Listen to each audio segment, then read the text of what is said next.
aujourd'hui, nous changeons de thème parce que d'habitude, je donne des conseils sur les voitures, mais aujourd'hui, c'est toi qui joues le rôle de consultant pour nous. Léa et moi, nous cherchons un nouveau véhicule. Nous allons bientôt parler de ce à quoi nous pensons, de ce que nous pourrions acheter, mais j'aimerais vraiment avoir ton avis. Que nous conseillerais-tu, Léa, moi ou nous ensemble? Une ou deux voitures, location, occasion, neuf, etc. En gros, nous sommes très ouverts. Mais nous allons bientôt entrer dans les détails de ce à quoi nous avons pensé ces dernières semaines. Mais d'abord, je fais parfois un test de voiture et on me dit: Thomas, cette voiture est vraiment faite pour toi. Je comprends totalement que tu puisses te voir dans ce véhicule ou même l'envisager. C'est vraiment très intéressant car parfois on est un peu aveugle à ce genre de choses, tu vois. Et c'est vraiment bien d'avoir des retours des autres. Ou peut-être que tu as vu des avis et tu t'es dit: Oh, Thomas a l'air vraiment content avec ce véhicule. Peut-être qu'il devrait en acheter un. Ou bien sûr, quel véhicule tu penses me correspondrait le mieux et aussi lequel conviendrait le mieux à Léa. On commence d'abord, peu importe le segment, et j'ai vraiment hâte d'avoir vos retours. On veut vraiment en faire quelque chose ici. Laissez-moi suivre vos commentaires, on va les vérifier, on est impatient de voir ce que vous avez à dire, et ensuite on va vraiment choisir ces véhicules. Les tester nous-mêmes, neufs ou d'occasion, on verra lesquels on peut obtenir, et ensuite on avancera. Donc on vous emmène avec nous dans notre décision, notre processus d'achat, et ça va être très amusant pour nous et bien sûr pour vous aussi. Alors, commencez juste avec une suggestion très ouverte. Quel véhicule vous semble le plus adapté pour moi et peut-être le plus adapté pour Léa? J'ai hâte de voir ça. Oui, et tous vos gentils et chaleureux messages. Merci à tous. Je vous aime vraiment et merci infiniment pour tout. Pour moi, c'est très important que la voiture soit très jolie de l'extérieur parce que quand tu arrives devant et qu'elle est belle, tu te dis toujours, c'est ma voiture. Quelques exemples seraient peut-être le X5 ou la Porsche Panamera. J'adore la Porsche Panamera dans cette couleur Provence, vous savez, le Léo Lavender. La couleur rose, pour moi, c'est très important que la voiture soit confortable et pour moi, en tant que princesse passagère, c'est essentiel, vous le savez bien. Et peut-être qu'il y a de la place pour ma tasse Stanley. Et Maintenant, parlons de certains détails de ce que nous avons envisagé jusqu'ici, parce que, évidemment, nous tirons nos propres expériences de toutes les critiques que nous faisons. En général, nous sommes ouverts à toutes les marques, donc nous n'avons pas de préférence particulière pour une marque ou autre, vous savez. Je conduisais une Jaguar parce que j'ai aussi travaillé pour Jaguar, et nous sommes amoureux des voitures britanniques, de leur design et tout ça. Enfin, nous savons tous ce qui est arrivé à Jaguar et oui, c'est vraiment triste ce qui est arrivé à la marque. Oui, ça a vraiment pris une mauvaise direction, malheureusement. On verra si ce relancement fera du bien à la marque. Nous allons suivre ça de près, bien sûr. Et notre dernier achat, c'est l'Audi S5 Cabriolet. Si vous n'avez pas vu ce test, nous mettrons à nouveau le lien vers la fin de cette vidéo, celui de l'Audi S5 Cabriolet. Alors oui, d'un côté, on adore cette voiture. Expérience mitigée, mais c'est indéniablement une superbe voiture quand même. Et oui, on adore conduire avec l'Open Top, cette décapotable. Et pour le nouveau véhicule, eh bien à ce stade, ça pourrait encore évoluer dans plusieurs sens différents. Donc une idée serait de remplacer la S5, mais aussi de simplement la garder vu que j'ai un peu investi dedans. Après tout, finalement. Elle roule bien, un 3 litres 6 cylindres, cabriolet, super. Si j'achetais un nouveau cabriolet, parce que je veux absolument en garder au moins un, je penserais peut-être à une BMW série 4 cabriolet, par exemple, si j'en achetais une neuve maintenant. D'autres cabriolets, je ne sais pas trop quoi envisager d'autre. Pour l'instant, mais une option serait de simplement conserver celui-ci, étant donné nos objectifs parfois contradictoires. Donc, Léa préfère quelque chose d'un peu plus compact, avec lequel elle peut aussi faire des courses, peut-être pour des virages plus serrés, des rues étroites, entrer dans un parking souterrain ou quelque chose comme un garage de voiture normal comme celui-ci là, pratique pour entrer et sortir. On adore tous les deux les voitures décapotables. Alors, je pense plutôt à si on va à des événements et qu'on a une longue route à parcourir, qu'on veut moins prendre l'avion par exemple et plus conduire. Par exemple, avec la voiture, Je pense à quelque chose pour les longs trajets, un véhicule plus pratique, plus confortable que ce segment intermédiaire avec l'Audi A5 ou dans ce cas précis, la S5. Je penche plutôt vers des voitures plus grandes où l'IA s'amuse aussi, mais elle me dit souvent, faut-il vraiment que ce soit si grand avec ces choix de voitures typiquement masculins? On réfléchit beaucoup, on hésite encore en ce moment. Léa adore vraiment la Mercedes GLC. J'ai conduit celle-ci dans différentes versions, différents moteurs et ainsi de suite. Elle a adoré conduire avec les filles, l'éclairage à fond et la musique forte et tout le reste. Et puis on a aussi quelques véhicules qu'on adore tous les deux, mais d'abord ce sont mes deux préférés à moi. J'adore vraiment la BMW série 5 et la Mercedes classe E. Pour moi, c'est dans ce segment que ces voitures brillent particulièrement au sein de chaque gamme.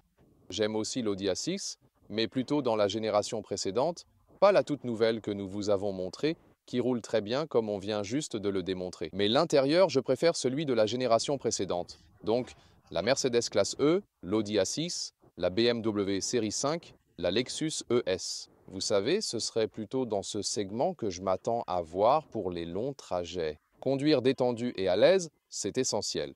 C'est pourquoi j'ai cette BMW série 5 ici aujourd'hui, car je vais bientôt publier un test, mais vraiment d'un point de vue très axé sur l'acheteur, de mon point de vue d'acheteur, et nous allons tester celle-ci avec différentes versions de moteur, car je veux en savoir plus sur la différence entre un hybride rechargeable, une version haut de gamme avec 6 cylindres et une version plus basique avec un moteur 2 litres 4 cylindres en comparant le poids et ainsi de suite. Nous voulons aussi vous emmener avec nous pour examiner des véhicules d'occasion.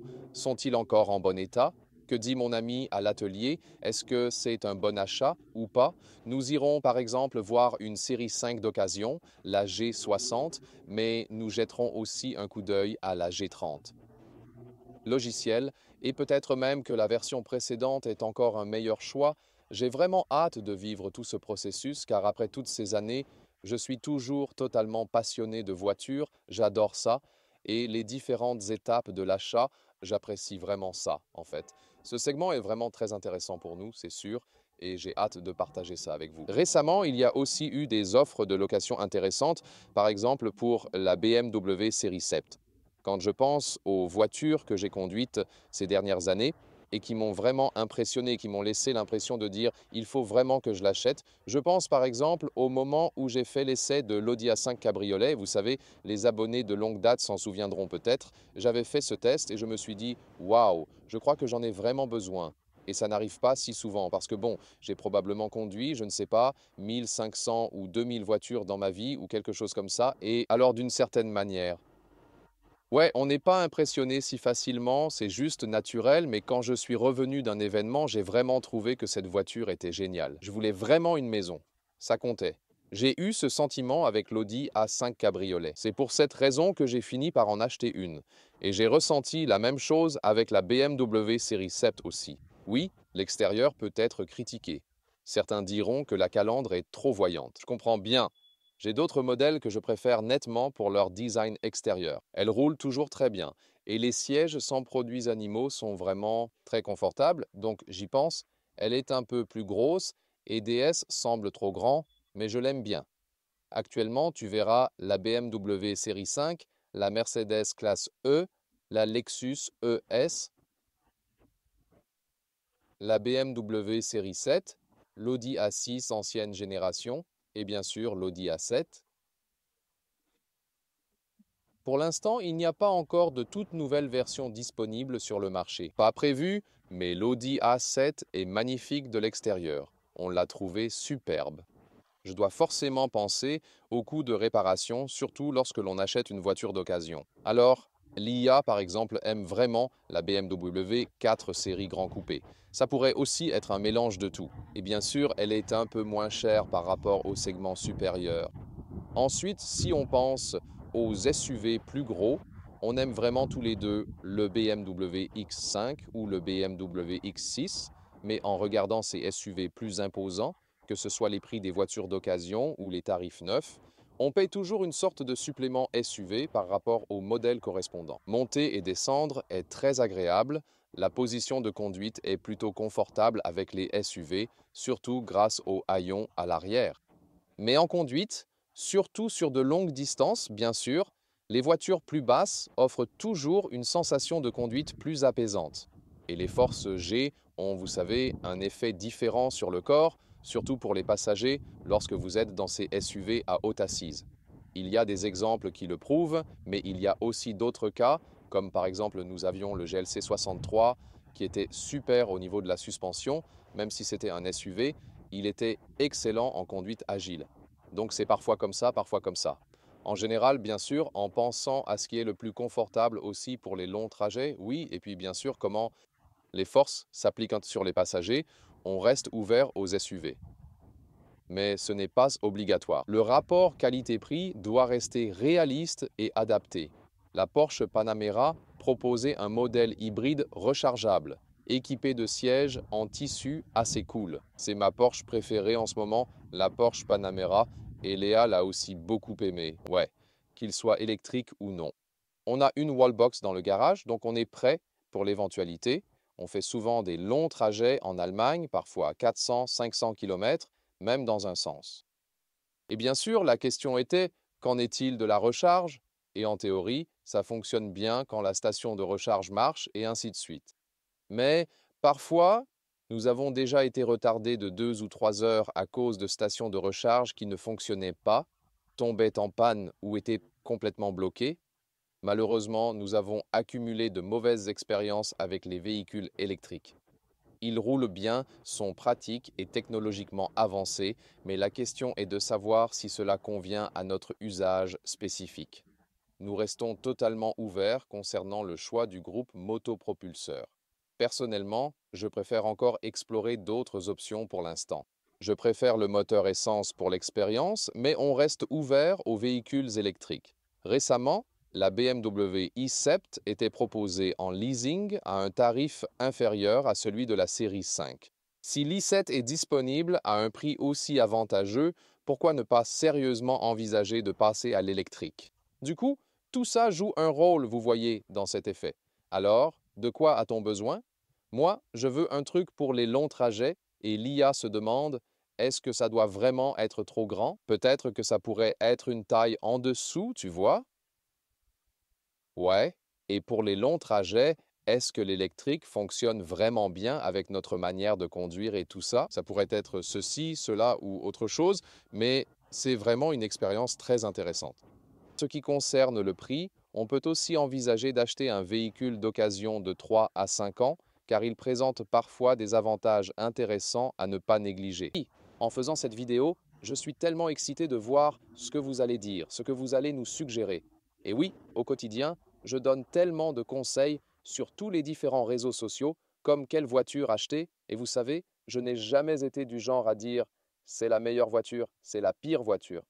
Ce que j'essaie toujours de faire, c'est de trouver la meilleure voiture pour vous.